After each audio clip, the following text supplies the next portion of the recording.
Bienvenue, bienvenue, bienvenue. Laissez-moi une petite seconde que je partage ça. Voilà.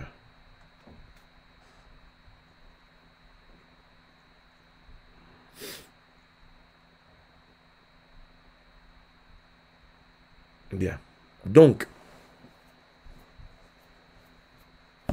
nous avons donc commencé Sukkot et nous sommes allés dans une lecture spécifique, on va dire, à ce Sukkot, à la lumière qui nous a été donnée là, maintenant. Ok. Parce que n'oublions pas que nous sommes dans une école, depuis le début de l'année, nous avons nos différentes sessions. Et là, c'est cette année-ci, l'école des Fils du Soleil Levant, la session de Sukkot, nous sommes en plein. Nous sommes dans le cours de Sukkot de cette année. Il y a eu le cours de Sukkot au portique de Salomon, il y a eu le cours de Sukkot au camp David, il y a eu le cours de Sukkot encore l'année d'avant. Bref, donc il y a différentes strates de Sukkot. Donc si vous allez sur le site, vous allez voir par exemple sur les années, les vidéos de Sukkot, vous allez voir les différentes années, comment est-ce que nous avons traité Sukkot. Comment est-ce que la grâce de Dieu nous a aidés, nous qui sommes des nations, hein, voilà, de pouvoir parler de Sukkot de la manière dont nous avons pu parler. Donc ce sont des richesses que vraiment mon souhait, c'est que les hommes de Dieu puissent en bénéficier. Mon souhait, c'est que tous ceux qui ont soif, qui ont faim et soif, puissent venir et se nourrir de cela. Ok? Voilà, donc, parce que Sukkot, c'est vaste. Chaque fête est vaste. C'est des mondes et des mondes. Ok? C'est des strates et des strates qui sont là. Et voilà, nous, par la grâce de Dieu, depuis ces années-ci, nous avons, vous pouvez même aller voir dans les goodies, hein, les premiers succès, les vidéos d'avant, qui sont que vous retrouvez dans les chaînes thématiques.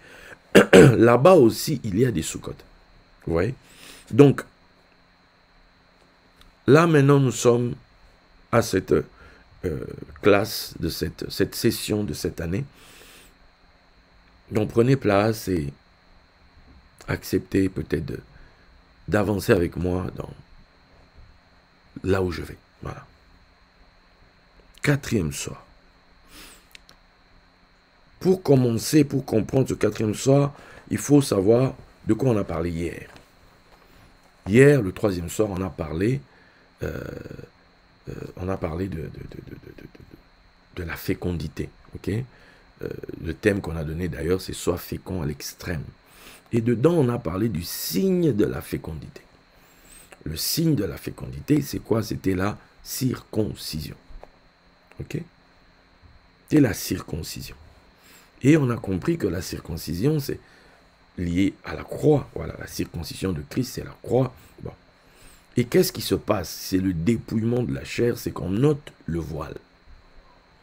On ôte le voile pour révéler l'instrument. Voilà. Ok? Tout le monde sait de quoi je parle. Voilà, pas besoin de m'étaler de ce côté-là.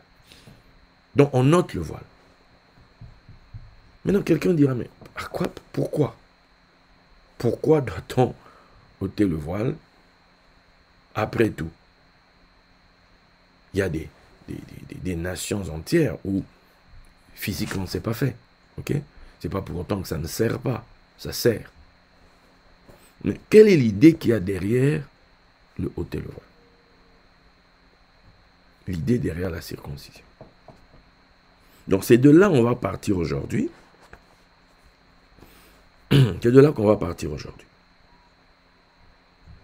Nous savons que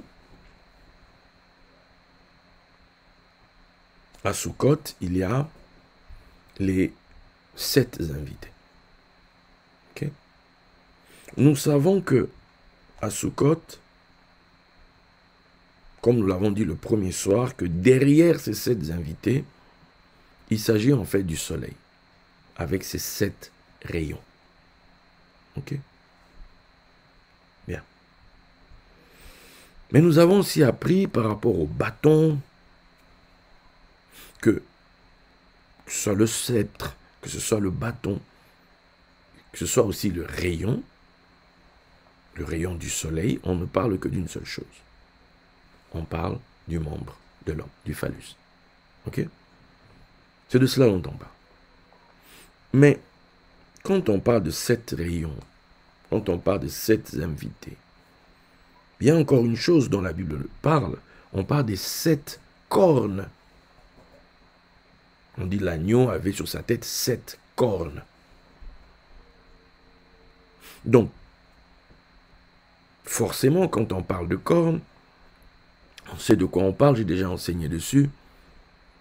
Okay? On est toujours dans l'histoire du membre. Donc, on aurait donc un soleil à 7 membres. C'est chaud. C'est sûr que ça peut faire rêver, hein? Voilà. Mais bon, c'est le soleil, comme je disais la dernière fois, que Esther passe 7 antichambres avant de paraître devant le roi. Et dans ces chambres, il y a des masques, il y a des statues, il y a des choses qui font peur. Ok? Donc, ce sont les différents masques, les différentes manifestations du soleil et du roi, les différents visages qu'il prend. Ok? Nous savons que le soleil, c'est lié au rayonnement de l'intelligence. Nous savons que c'est lié à l'aspect de la spiritualité.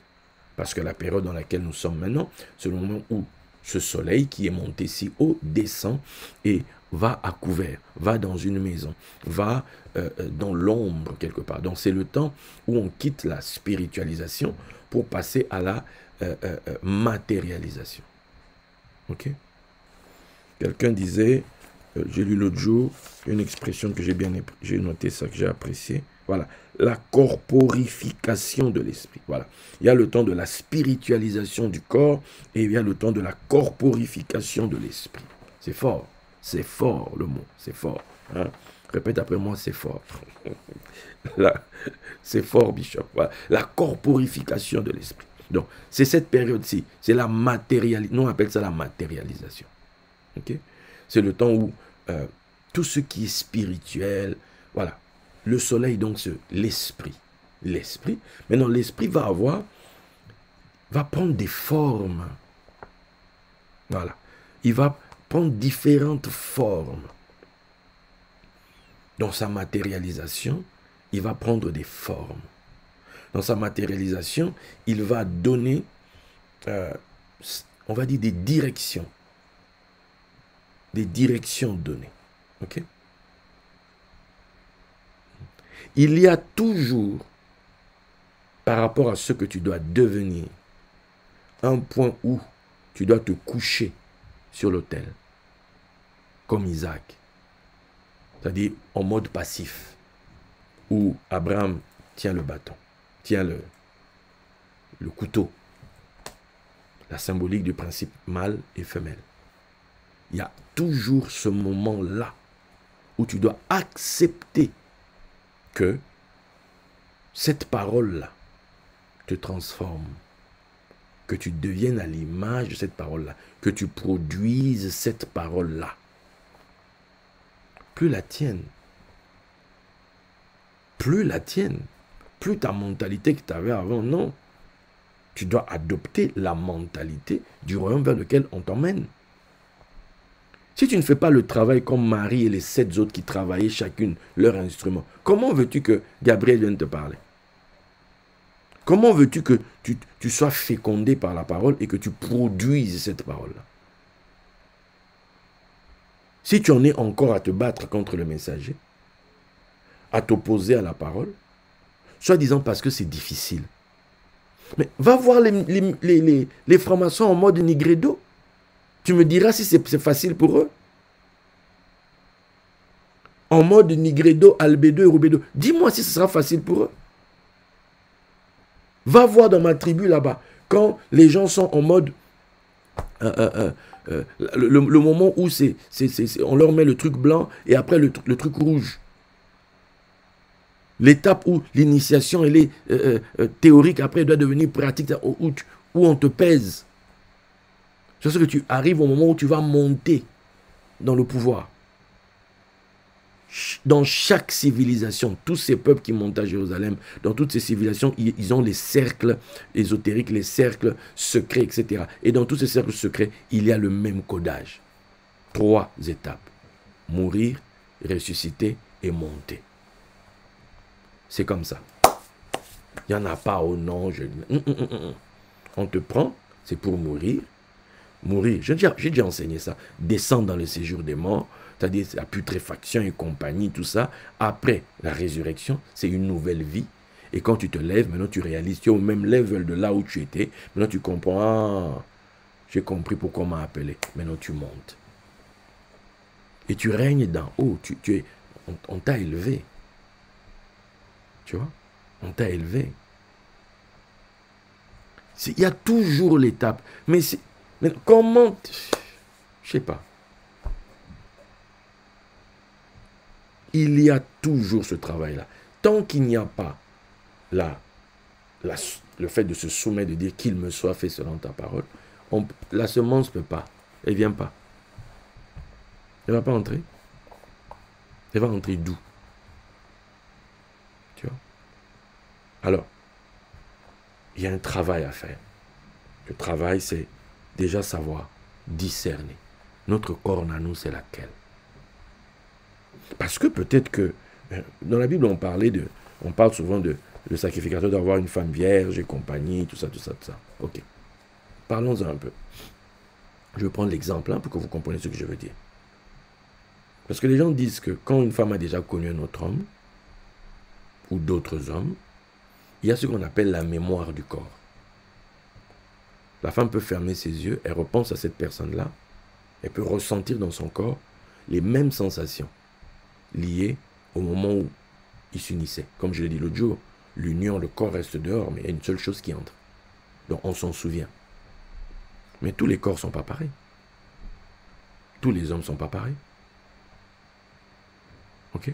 Donc, une femme qui épouse quelqu'un, elle va automatiquement voir la différence, par exemple. Ah, ils ne sont pas pareils. Ah non, Robert, Ah non, Robert, c'est un gars, Robert. Ah non, Robert, vraiment Robert. Donc, tu es là, tu as épousé Jacques, mais dans ta tête, quand Jacques vient vers toi, toi, dans ta tête, tu penses à Robert. Vous allez avoir des enfants. La semence sera la semence de Jacques. Mais spirituellement, quand tu étais sous Jacques, toi, tu voyais Robert. Donc, c'est l'âme de Robert qui est là, en fait.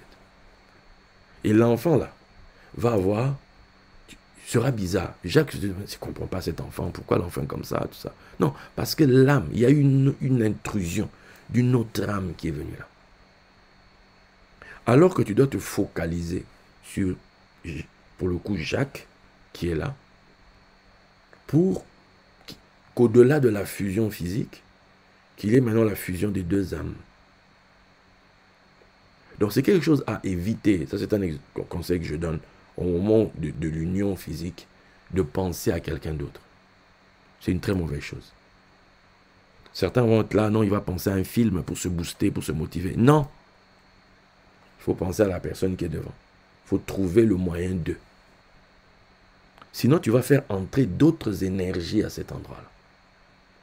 Vous voyez, pourquoi, par exemple, un souverain sacrificateur ne pouvait pas prendre une femme qu'un autre homme avait déjà connue? Non. Parce qu'imagine, son service, son sacerdoce spirituellement, il va se tenir debout comme ça, ou bien, c'est-à-dire, en fait, lui, il ne sait pas, ils sont 5 à la maison. Non, lui, il est là, mais l'autre pense à l'autre. L'autre pense à tel, pense à... À ce moment-là, il faut être... Vous devez être 2. Pas 3, 2. Pas 4, non, 2. Donc, cet exemple que j'ai donné physiquement, sachez que c'est aussi en esprit. Spirituellement aussi, ça joue. Parce que quand tu as reçu de quelqu'un, tu t'es allé à tel endroit, à tel endroit, à tel endroit, il y a la mémoire de ce que tu as reçu de tel, le souffle de tel, le souffle de tel, le souffle de tel. C'est là. Donc, quand quelqu'un d'autre vient avec l'enseignement, il y a un combat avec ce souffle-là. Ce souffle-là dans la personne rejette. Parce que c'est comme un nouvel époux qui arrive. C'est comme cette femme. Jésus dit, appelle ton mari. Oh non, j'ai pas de mari. Ah oui, tu avais 5 maris, celui avec qui tu... Donc voilà. Donc, il y a un nouvel époux, une nouvelle compréhension de la parole, une nouvelle révélation qui arrive. Mais il y a dans la personne une opposition. On s'oppose au messager. On s'oppose au message. Mais qui fait ça? Mais ce sont les anciens souffles, les mémoires des autres d'avant, ou de l'autre d'avant, qui ne veut pas être dégagé de là. Tu vois? Qui ne veut pas être dégagé de là. D'où il y a un travail qui se fait. D'où ça fait que le nouvel époux, quelquefois, doit être comme le serpent, pour le coup, le bâton serpent de Aaron, qui avale, qui aspire tous les autres. Qui les aspire. Donc le niveau de connaissance doit augmenter pour aspirer. Vous savez, dans un endroit, les meubles peuvent être posés et tout, mais plus l'eau augmente, à un moment donné, les meubles vont être, ça va commencer à flotter.